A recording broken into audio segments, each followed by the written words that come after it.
This is Sean Young, and I'm the National Director of Planting for InterVarsity. Today we have a 1-hour session planned on the topic of outreach, and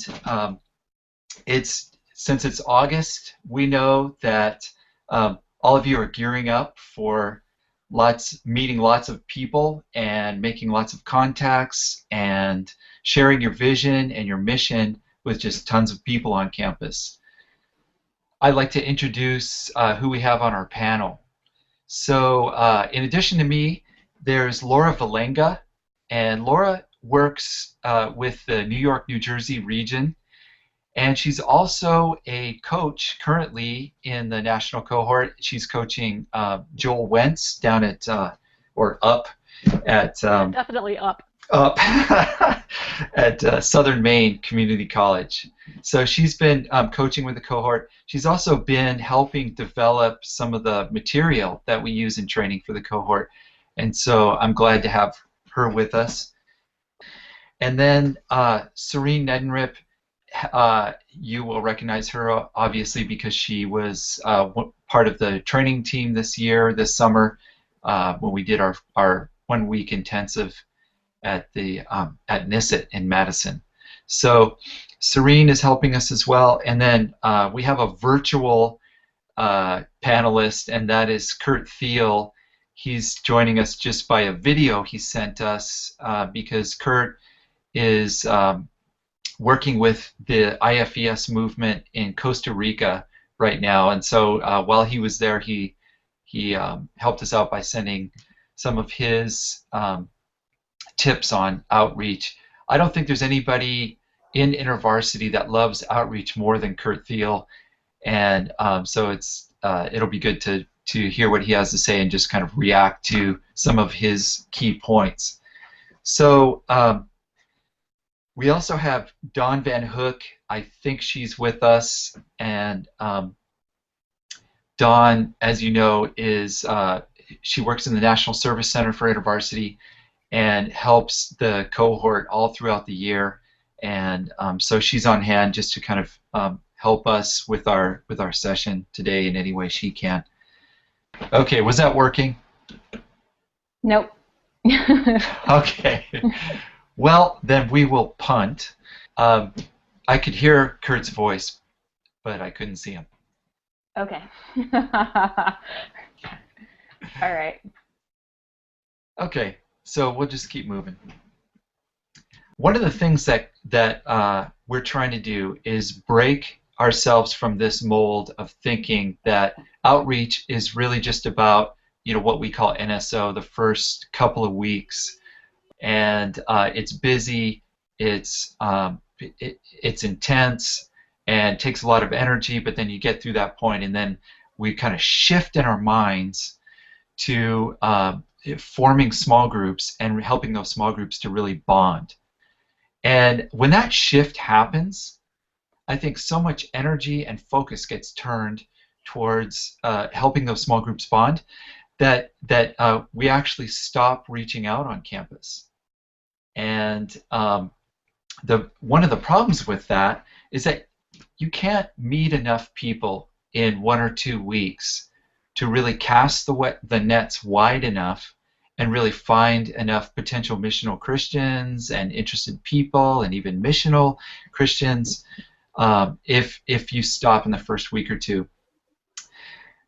You need to keep moving and keep meeting people. And you need to be exploring other parts of the campus to enter into new networks of people. So Kurt is saying in his message that to plant effectively, you need to see those first 2 weeks of NSO as part of your bigger strategy, of your ongoing outreach strategy. And really, outreach for planters is a way of life. One mistake that planters make is not having enough students, not involving students right away in outreach. In any outreach effort, I think we need to have this attitude that we try never to do outreach alone. And so sometimes I know you can't avoid that. You have to start the day You're the only person setting up some kind of outreach table or event or display, and maybe some other people are going to come later, but you are starting the day by yourself. I just want to encourage you, if you have to start the day doing outreach by yourself, make sure that you don't end the day by yourself. Make sure that you invite other people to join you right on the spot. Well, the thing that comes to mind for me is that outreach is a number, not a season. So not that people are numbers, but that we set goals for a number of people we want to contact because we need to spread and cast the nets wide.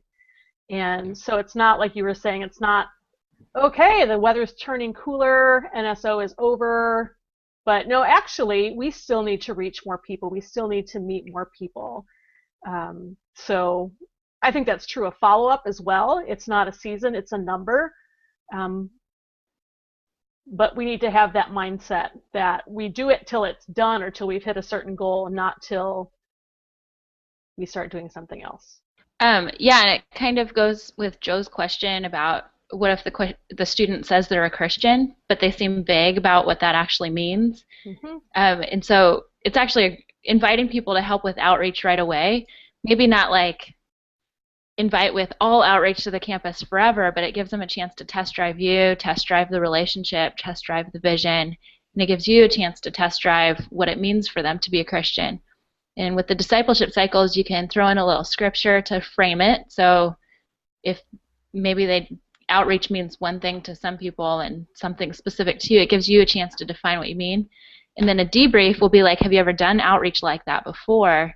That'll give you a really good way to kind of size them up about what experience they've had, whether they like that, whether they want to do more of that. So it's kind of like asking them to do something on the spot is better. It just gives them a chance to, it's the right next step for them. It's not, join the mission forever or sign in blood. We had these non-Christian guys sitting at our table that we had reserved the table, but they were just sitting at it, and it turned out they were the volleyball team when we were planting. And they were all just sitting around our table. Well, it was just me and my partner, and we needed 4 people to set up our tent. So we just asked them to help since they're strong guys. It kind of played to their strengths. And we ended up developing a long relationship. Those guys were hot, so they sat under our tent, and we got to know them.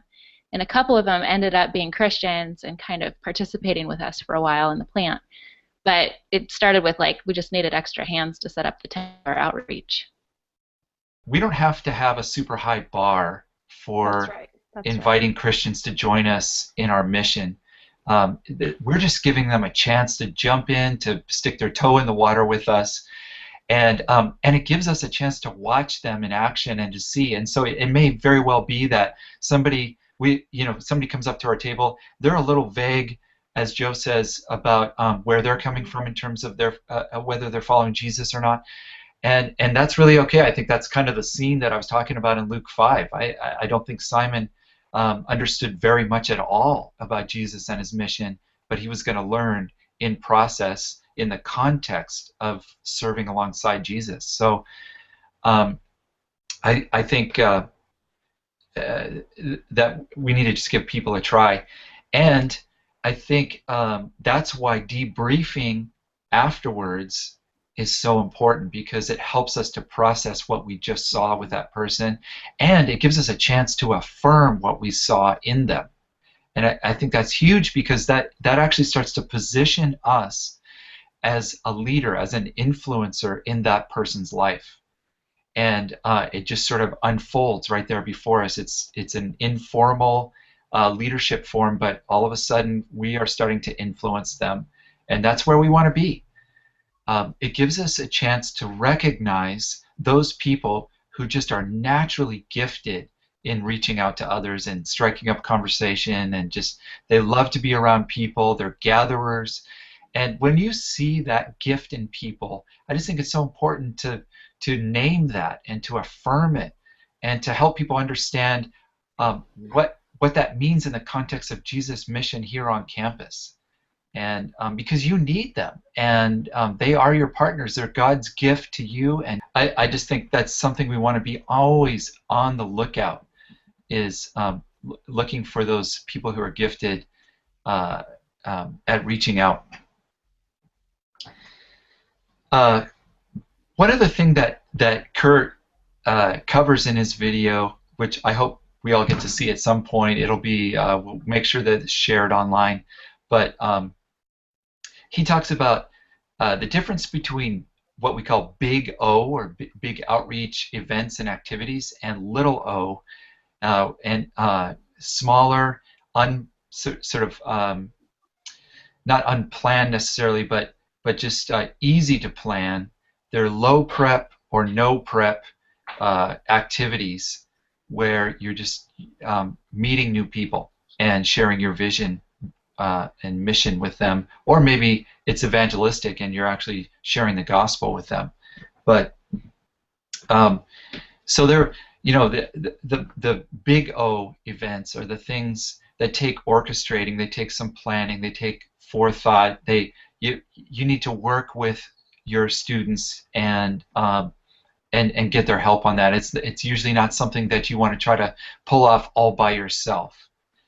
And those things, you know, they can be ice cream socials, and they can be all kinds of different food events, and it can be a salsa dance night, or it can be something cultural. It can be something athletic and, you know, active, and it can be any kind of thing that you want to advertise and get the word out. And it's something you broadcast broadly, so it's it might be something that you have to reserve rooms for, and that you publicize. So those are the things where you're casting nets wide, and you need to plan ahead. And so in your first month, you probably should think about one or two big O events that you want to plan ahead for and get people's help on. And they cost money usually, and you can use some of your planting funds for that.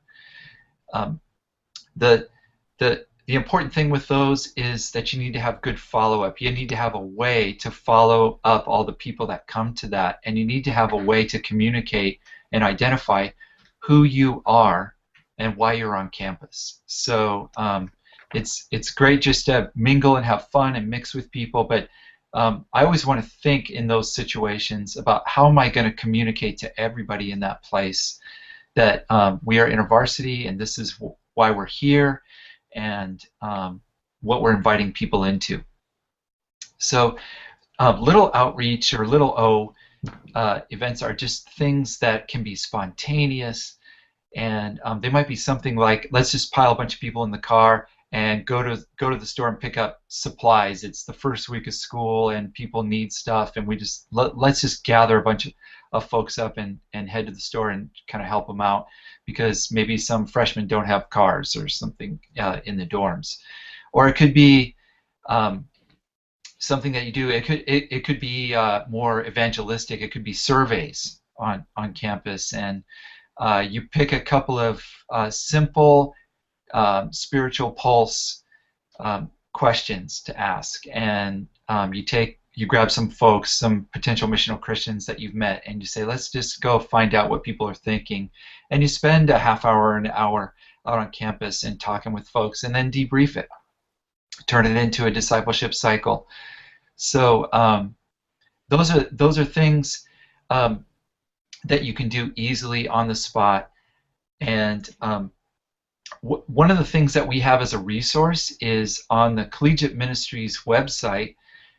We have a list posted there under chapter planting with just a bunch of ideas: low prep, no prep, outreach, and gathering ideas that you can do. So those are great. I think it's a good way to get you brainstorming, but I think everybody ought to have the top 20 low prep, no prep outreach activities, and just give those things a try. See which ones you like the best, and invite people to try them with you. So I wouldn't want to start work on campus without my list of top 20 that I'm going to use. Yeah, I mean, I guess with the network mapping in particular, which we spent a ton of time on at NISIT, it's like outreach isn't like a new thing. It's connected to all the network mapping that we've already learned. So just anytime you ask, is there anyone else? That's like almost getting it, and then like, how can we go engage them, or how can we go meet them too? Anything that you do to actually meet that new pocket of people is a little O.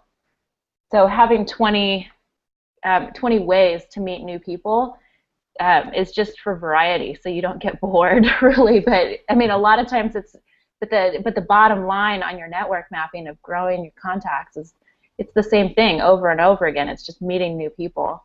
So having great ways to do that is mainly so you don't get bored. If you run out of ideas, if you're not an idea person, you want to like pray that God sends you an idea student on so then you can just go to them and be like, how do we meet these people? What should we do? What should we invite? What should we show up at their place? Should we bring them to ours?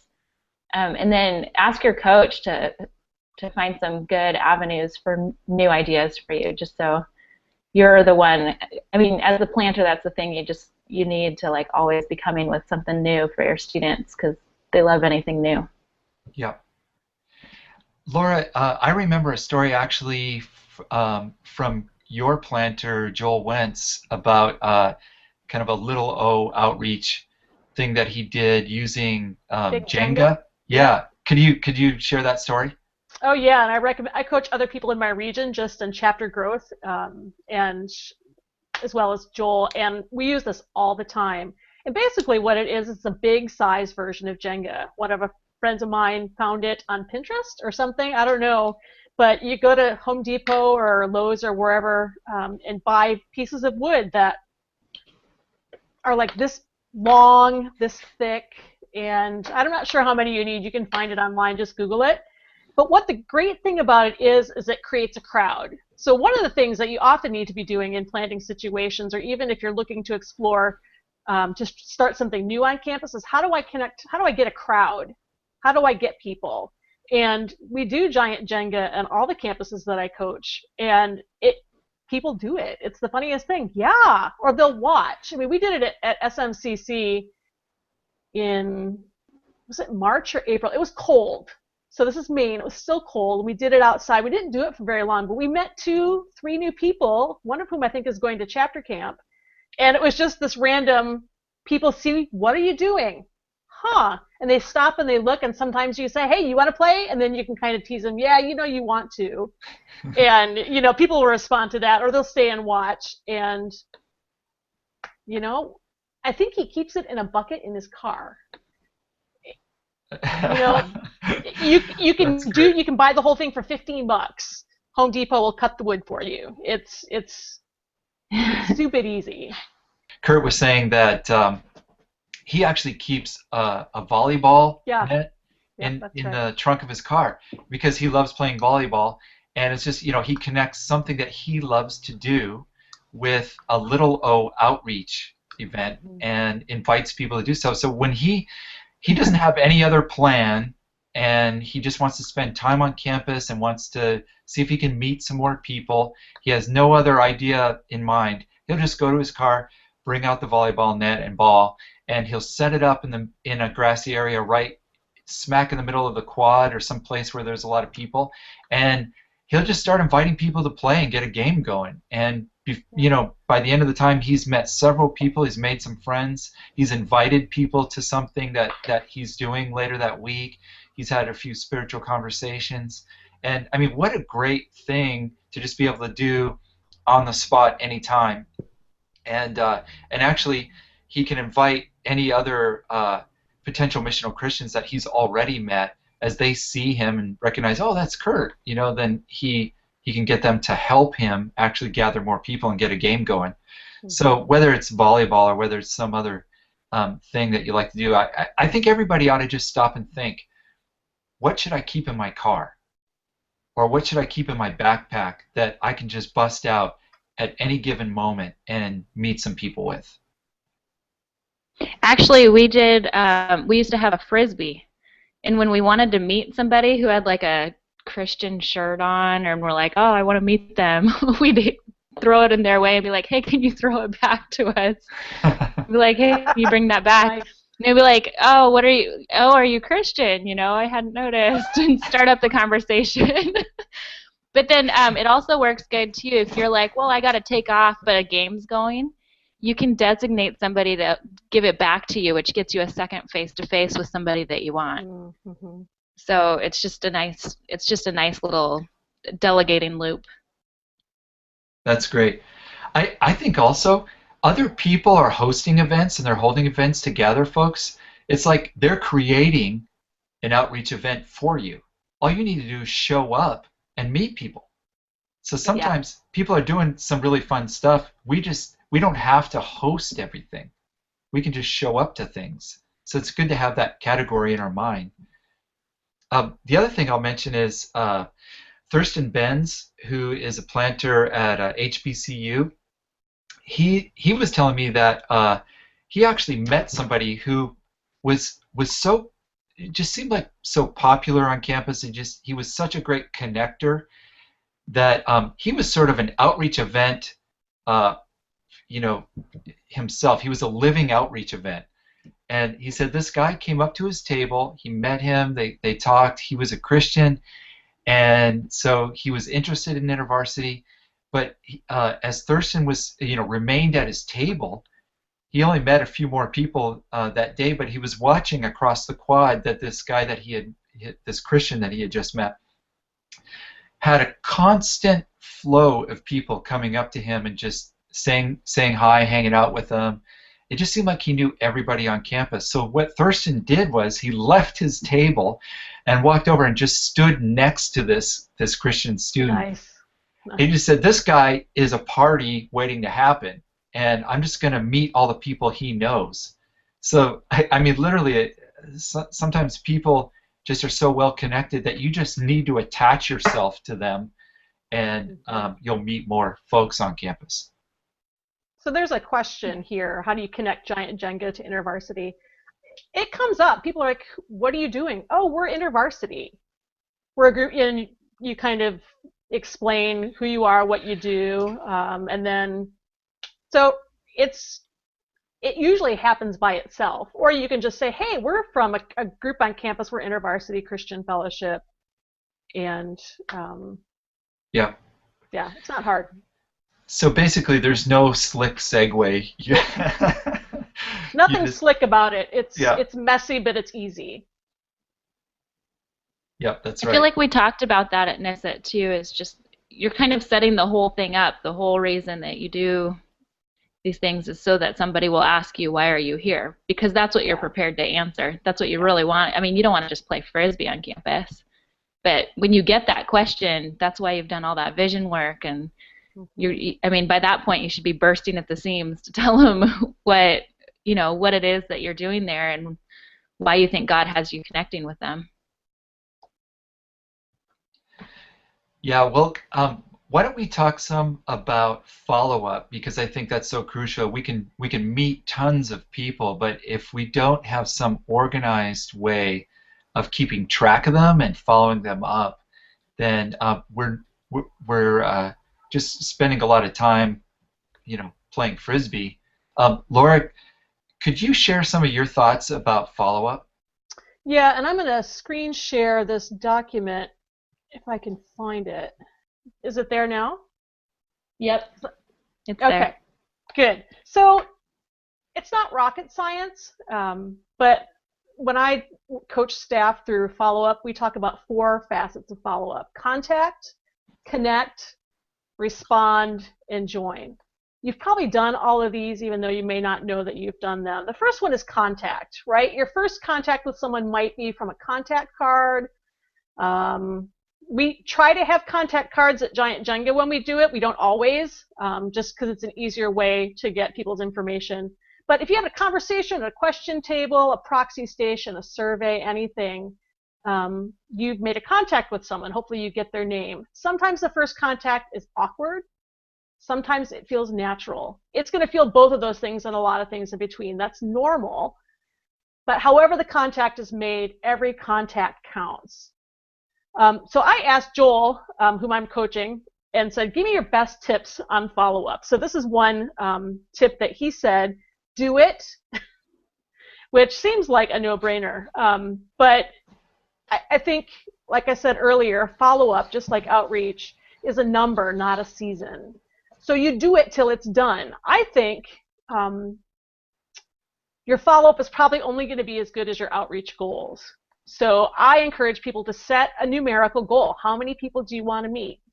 If you assume that, you know, maybe 1 out of every 4 people will stick around to talk to you, you probably need to meet 4 times the number of people that you hope to grow your chapter by in a certain amount of time. So you need things that are going to get you a lot of people, and then you need to actually follow up on them. You need to be relentless. That was Joel's word. Be relentless. And he's learned that even if he feels like he's being a pest, students don't actually feel that way. So vote early, vote often, connect with people as often as you can, as soon as you can. So that's the first tip, is contact. The other tip with that, Sean mentioned briefly, is just this idea of having a tracking system. Your follow-up will probably fail if you don't have a way of capturing the information. So we've used, in our region, Google Docs. And the great thing about that is you can get multiple people updating the tracking report in real time. Other people do other things, it doesn't matter. Just have a system of capturing contact information, possibly a way to track, hey, we had a conversation with them, they're interested, or they're not at all interested. They said, please don't ever contact me again. So any information that would be helpful for further follow-up, you'll want to have a way to track that. That's essential because you don't want people falling through the cracks. So that's contact. The second one, the second facet is connect. You can turn a contact experience into a connect experience by just taking opportunities to move beyond the superficial. Sorry, this keeps jumping on me. But basically, this is the no-brainer staff stuff, which you all do. I know you do it. I know you've been trained to do it. I know a lot of you do it just automatically. But it's how you turn the superficial contact into something authentic. I like to keep a few questions in my back pocket virtually that help me ask open-ended questions of people. You know, sometimes it's the what's your religious background question. Sometimes it's what are you studying? How did you end up coming here? Where's home for you? Any of those questions that can help you appreciate who they are, can help you to get them to talk, because people think they're brilliant when they talk. So you want to give them opportunities to do that. And you know, along with stuff in your mental back pocket, I like to keep things in my actual back pocket. So whether it's a business card or an upcoming schedule or something with InterVarsity branding on it, always, always, always keep stuff with you that you can give to someone else.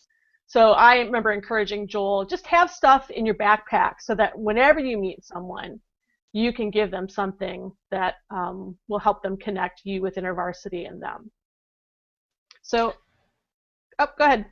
Yeah, I was going to say, so that would be like your flyer, maybe even interest cards. Yep.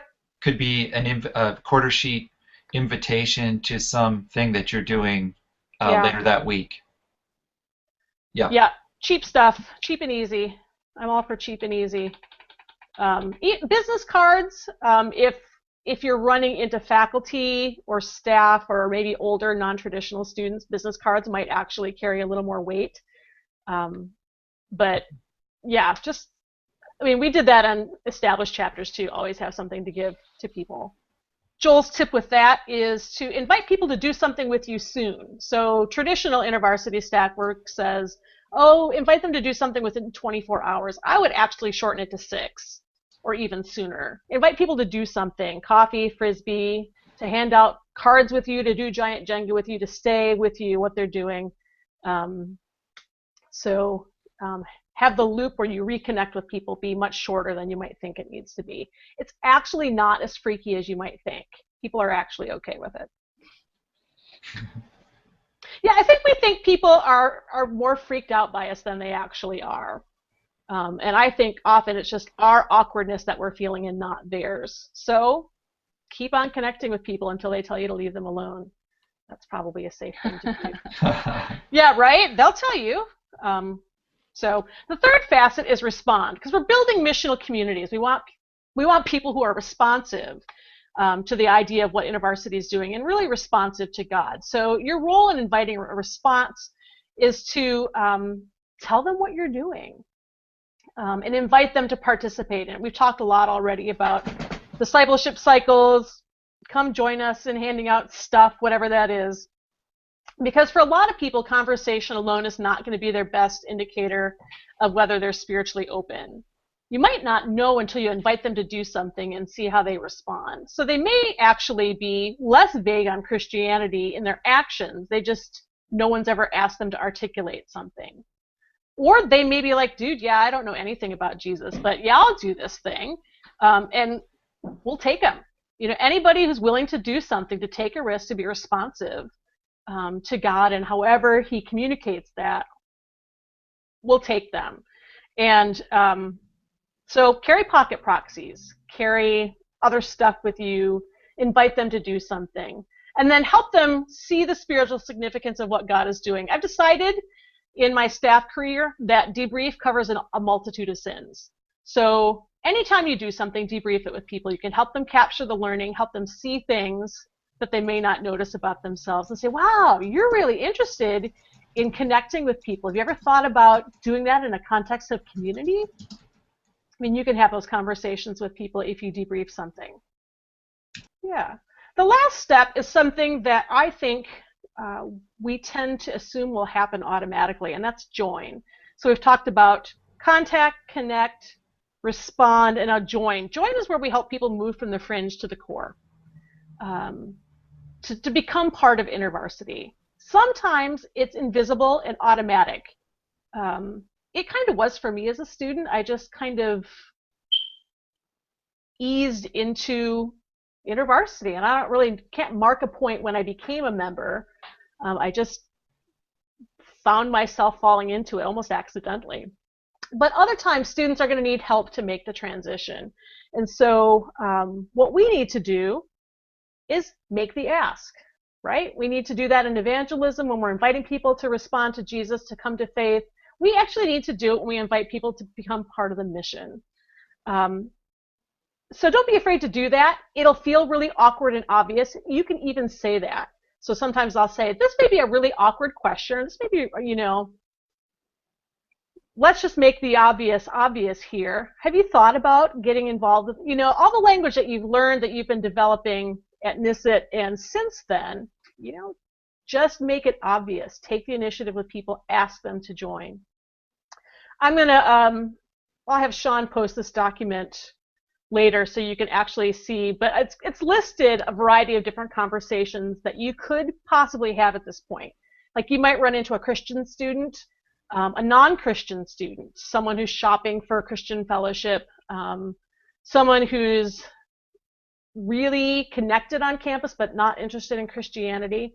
I think one of the best things that you can do between now and when you go to campus is practice having those conversations with people. And the document gives you some language that you can use. Don't wait until you are in the moment to practice saying those words. We need to get the stupid out so that we don't feel dumb when we're actually on campus. So I hate role playing, but it's the most useful thing you can do. So get a buddy, get your mom, get your cat, somebody that you can just practice saying those words to different kinds of students, so that when it comes time, because you're going to meet them, that you actually, it's not going to feel awkward and first-timey to say, yeah, I think God is inviting you into a deeper relationship with him. He's opening spiritual doors in your life, and you need to respond to that. Like if I had to say that for the first time to someone, it would feel really dumb. But if I've actually heard the words coming out of my mouth before, a lot easier to do. Those are the basics. The document lists a lot of stuff in more depth than what I've talked about, but let me see. Probably a good point to stop and ask some questions, or comment. I would just chime in too with what Laura's saying about practicing with your vision, or even just the debriefing of, hey, that's God at work in you, is because a lot of you are looking, making contacts and building your networks even before you get to campus. And everybody you meet, it's not going to be like at an outreach table or feel like school started yet, but you can do that right now. any you can do that with pastors that you meet. You can do that with college groups. Even if they don't join your fellowship, you can still kind of look for God's activity in their life and try and point it out. Mm-hmm. Yep. And those are That's like real live examples. Those aren't just that's not a cat. Like you can like actually try it out, and it's not as high Right. risk because Right. they're not that student you really, really want to join. Yep. As far as tracking people, just straight up keeping names and information organized, we actually do have an Excel spreadsheet that's been developed by, I think, a past planter or coach. Awesome. And so I will share that with everybody. I'm going to see if I can actually just kind of show you a picture of it, like if I do screen share. See if I can. Does that show up? Yay. Okay. So this is, yeah, it's just, like I said, a database. And so you can enter the names, and then it's got a bunch of other categories, things, major and other campus networks, and which, you know, we've already gone into network mapping. I think that's what that's really about. I think it would be, in fact, just kind of pausing on that, I think it makes a lot of sense to use your campus map that's blown up, you know, and to use that, and literally at the end of every day, go back to that map and add any names that you have, and kind of see where you're finding people, and use that network map to help you see more deeply what God is doing around campus, by asking some more questions about the kinds of conversations you've had, and just kind of reflecting on that stuff. So anyways, this has a lot of stuff. It actually even has a place to kind of track people's attendance to things, and has a place here for follow-up. And so There's a few other versions floating around too for more early stage stuff, which is where each month you keep track of, you go through the whole list of names and you keep track of whether they're PMCs, MCs, so you see if anyone's making progress. But it also helps you say, oh, so-and-so dropped out, like they came for a month and then they're out, which just kind of helps keep track of people's progress through the semester. Yeah. I can share that as well. It's like a really, really simplified version for a planter tracking. Excellent. So I see a comment here. This is a great point from Matt Martin. He said, yeah, it says he had students help him work the Red Cup proxy at several orientations and got around 190 contact cards. It was great, but I feel overwhelmed. And when I think about adequate follow-up. So everyone's getting a phone call and a mass email, but what is good follow-up with them since they aren't at school until next week? Any thoughts about that, you guys? Yes. Facebook. Oh, Facebook. I was just thinking that when you meet them, you want to think what is the potential you see in them? And then you want to think of the right next step right away. And so some people get bumped up to your top priority list. Everyone gets the phone call, mass email, that's fine, but you don't have a gigantic chapter to go chase everybody down no matter how far out they are. You're looking for really particular kinds of people. So if you know what you're looking for and you're trying to get a look at if you're like Laura, or you're being coached by her and you have a really specific outreach goal with the Red Cup, I want to contact 40 potential missional Christians, just people I find potential in to partner with someday. Then once you fill that list of 40, then it's a much smaller pool of people, like the whole time. So out of those 190, you're looking for 40 who have some kind of spark that you saw. And when you see it, you write down what you saw, the potential you saw, so you know what you're trying to do next time you see them. You can customize, you can invite a few of them to one thing, or you can invite one person to do something really specific. and it can be like customized next steps for each of those people. But that's totally manageable. 40 compared to like 190. Everyone else can just get the call. So let me move us on. I just want to kind of close up with a couple of points here because we're just about at the end of our time. And so I just want to talk about the goals a little bit. So first of all, when we talk about an outreach goal, Laura's already made this point that it's a number, it's not a season. We want something that's specific and concrete and that will tell us that we've achieved it when we have, and or tell us that we still have a ways to go, and that's what makes a goal helpful for us. So what we mean by a goal is a number of people that at minimum have heard face-to-face an explanation or an invitation to InterVarsity's mission on campus. So let me say that again. So it's at minimum the people who have heard a face-to-face explanation or invitation to InterVarsity's mission on campus. And it's a hard thing to generalize because of all the different contexts that I know you're planting in the cohort. But we've set an annual goal of 500 contacts. So by the end of the year, to have made that many contacts, to have had that many face-to-face explanations or invitations. And here's the thinking behind that.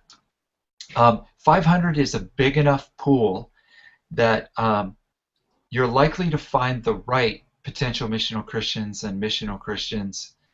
And at first, you're likely to find Christians who need you.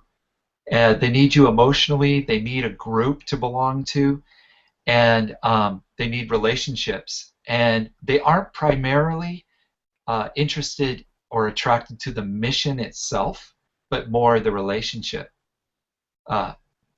So nothing inherently wrong with that, but that's where they're at. I see planters getting stuck every year because they settled for a few people, maybe it's 20, 30, 40 people who show up to everything, but they don't want to help reach more people. Yep. Yeah. So 500 is a pool that's big enough that you're likely to find the people who don't need you, but are inspired by the vision you have. And those are the people that'll help you reach the whole campus. So that's why we need a number big enough, a pool big enough to find the right people.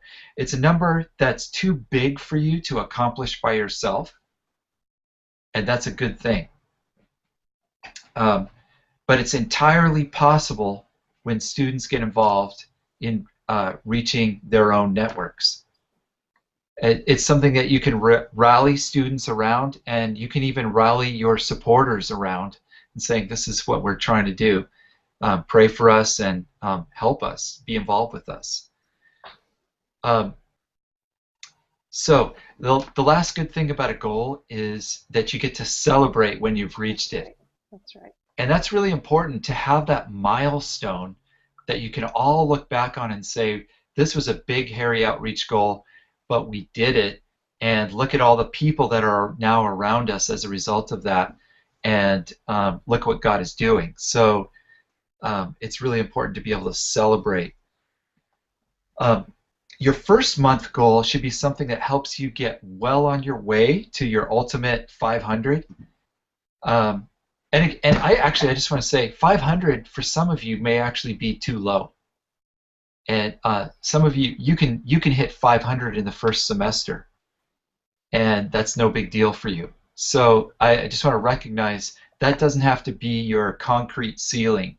That's just something that we're trying to recommend basically for everybody. Your first month goal, maybe that's good for your first month. You're shooting for 100 or 200. I mean, Matt Martin's already got 190, so he's already well on his way to 500. He's probably to just go completely past that. But in your first month, it's helpful to have a goal for that month, and then you can reverse engineer what it might take to reach that goal. And so that's why we've given you that first month worksheet that come up for everybody. Mm-hmm. Yeah. So you should recognize this. We gave this out during our training at NISIT, and right smack in the center is that big outreach goal. So in that space, that's where we're asking you to work with your coach and figure out what is my 1 month goal. And then you can see below that there's those sort of supporting pieces. Those are the pieces that markers that can kind of help you think through how you're going to get to that big goal. I think that this whole worksheet it's like it's pretty straightforward for all the stuff that we're talking about, and it should match your reality to some degree. But it's probably best done in a conversation with your coach. So, I mean, it's nice to have goals that we set for ourselves, but as planters, we're not like on a team with other people all the time. And so we set these goals and we're like, oh, I just made it up. So then they're not very motivating. So having your coach kind of solidify that, having it be like in the ballpark of what other people think is challenging for you too, but also doable, can be a really helpful filter, like where that goal actually becomes motivating and helpful to you. So I mean, I just think setting your own goals is like one of the hardest parts as a planter. So use your coach, put them to work for you, help them, ask them to like check all your numbers and help you actually shoot for these. Serene and Laura, I don't know what you think about this, but I also feel like sometimes we need to come to campus with a tentative outreach goal that we think we want to go after, but we actually want to run by our first core students.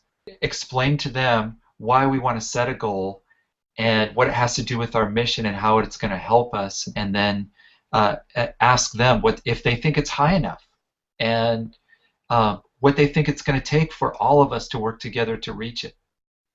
Yeah, numbers just communicate that you're really serious about meeting people. It's not just like a random Christian activity group.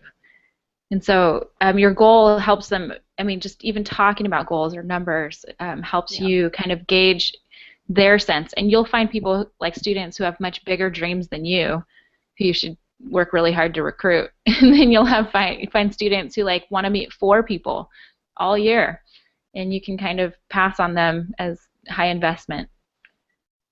Yeah, we actually did it at SMCC in conjunction with network mapping. So we set a goal. I don't remember whether the goal came first or the network mapping came first. I mean, a plan is just something to deviate from anyway. It gives you framework and structure, but it doesn't mean that you're committed come hell or high water. But it's a place to start. And then we actually did the network map, and we're like, oh my gosh, see, we actually know this many people already. This isn't even a stretch for us. We can move. We can shoot higher than that, and so that was really instructive. So there are 4 things I'd like to ask planters to do with their coaches. One is plan your first month of new student outreach and big O activities, even if they're tentative right now until you can plan it with students. Make sure that you're going into your first month with your plan for whatever big O things that you're doing. Second, create a list of at least 20, your top 20 low prep, no prep outreach activities that you're going to try with any PMC that'll join you. And remember that you can turn every one of those 20 outreach ideas into a discipleship cycle. So make sure to integrate that as much as you can. Third thing, develop an organized way to keep track of all your contacts and follow-up steps with people. So I'm going to, right after this broadcast, I'm going to email you that file in case you want to use that, but I think that's really critical for you and your coach to make sure that you have that together. And then the fourth thing is basically just to revisit this training with your coach, and whether that's just sharing your highlights from today with your coach and going over what your next steps need to be, or whether it's actually that you kind of find this video on YouTube and revisit a couple of pieces and talk about it with them. Do what you need to do, but just feel like this is an important thing for you guys to be able to debrief together. So that's it for our outreach training today. Thanks to Laura, to Serene, and I don't know if Dawn is still with us on this, but thanks. There. Okay. Thanks to you guys for helping with our training today, and our next online training, which I hope goes better technically speaking, will be September 17th at 1 p.m. That's a Tuesday in September. So we'll be covering a different topic, just enough, just in time, like we did today. Thanks for joining us. Bye, everybody. Peace.